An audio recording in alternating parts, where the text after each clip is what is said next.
जादुई देगची की कहानी। एक दफा का जिक्र है कि एक छोटे से गांव में जो सरसब्ज जंगलों और बुलंद पहाड़ों के दरमियान बसा हुआ था, एक लड़की रहती थी जिसका नाम अमना था।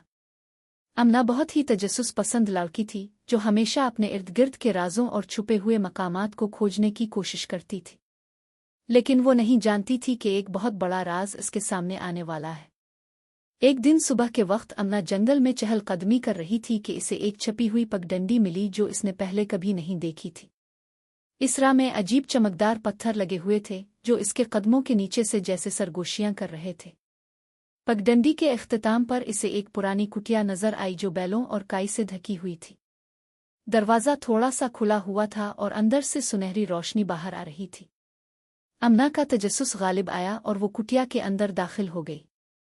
कमरे के बीच में एक पुरानी मेज पर एक देगची रखी हुई थी, ऐसी देगची जो अमना ने कभी नहीं देखी थी। ये चमकदार चांदी और सोने से बनी थी जिस पर चमकते सितारे, चांद और जादुई मखलूकात की खूबसूरत नक्श निगारी थी। देगची जैसे जिंदा थी और इसमें से रोशनी की एक हल्की सी चमक निकल रही थी। अमना ने देगची को हाथ लगाया तो एक नर्म आवाज इसके ज़हन में गूंजी, आह, एक बहादुर दिल आखिरकार मुझे ढूंढ ही लिया। मैं जादुई देगची हूं जो 3 ख्वाहिशें पूरी कर सकती है, लेकिन याद रखो कि हर ख्वाहिश का एक कीमत होती है। अमना हैरत से सांस रोककर खड़ी हो गई। वो हमेशा जादुई कहानियां सुनती आई थी, लेकिन इसे कभी यकीन नहीं था कि वो हकीकत में ऐसी चीज तलाश करेगी। इसने अपनी पहली ख्वाहिश के बारे में खूब सोचा और आखिरकार बोली, मैं ये चाहती हूं कि मैं जानवरों की जुबान समझ सकूं। देगची की चमक और बढ़ गई और अमना को अचानक परिंदों की चहचहाहट और पत्तों की सरगोशियां सुनाई देने लगे। एक गुलहरी करीब से बोली, खुश आमदीद अमना, हम कब से किसी से बात करने के लिए इंतजार कर रहे थे। अमना खुशी से झूम उठी, लेकिन जल्द ही इसने एक अजीब बात महसूस की।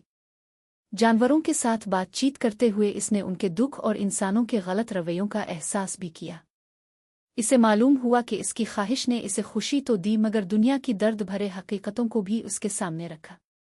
पहली ख्वाहिश का असर देखकर अमना ने अपनी दूसरी ख्वाहिश को सोच समझकर पूरा करने का इरादा किया। इसने कहा, मैं चाहती हूं कि मेरे पास कुदरत के जख्मों को ठीक करने की ताकत हो। देगची एक बार फिर रोशन हो गई और अमना के अंदर तवानाई की लहर दौड़ गई। जहां भी वो हाथ रखती, फूल खिल उठते, दरख्त बड़े और मजबूत हो जाते और चश्मे साफ और शफाफ हो जाते। जंगल के जानवर खुशी से नाचने लगे, लेकिन अमना ने जल्द ही महसूस किया कि इस जादू के लिए भी बड़ी ताकत और कुर्बानी की जरूरत है। अब अमना के पास सिर्फ एक आखिरी ख्वाहिश रह गई थी। इसने सोचा कि यह ख्वाहिश ऐसी हो जो सबके लिए फायदेमंद हो।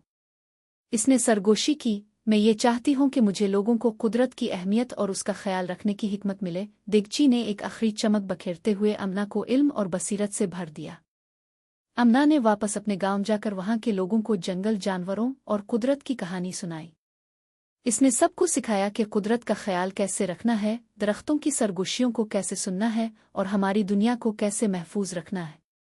जादुई देगची आहिस्ता आहिस्ता गायब हो गई, मगर अमना को यकीन था कि इसने जो फैसले किए वो दुरुस्त थे, चाहे उनमें कुछ चैलेंजेस भी थे। वो मजबूत और समझदार बन चुकी थी और जब भी वो जंगल में जाती, इसे हमेशा देगची के जादू की गर्मी अपने इर्द गिर्द महसूस होती।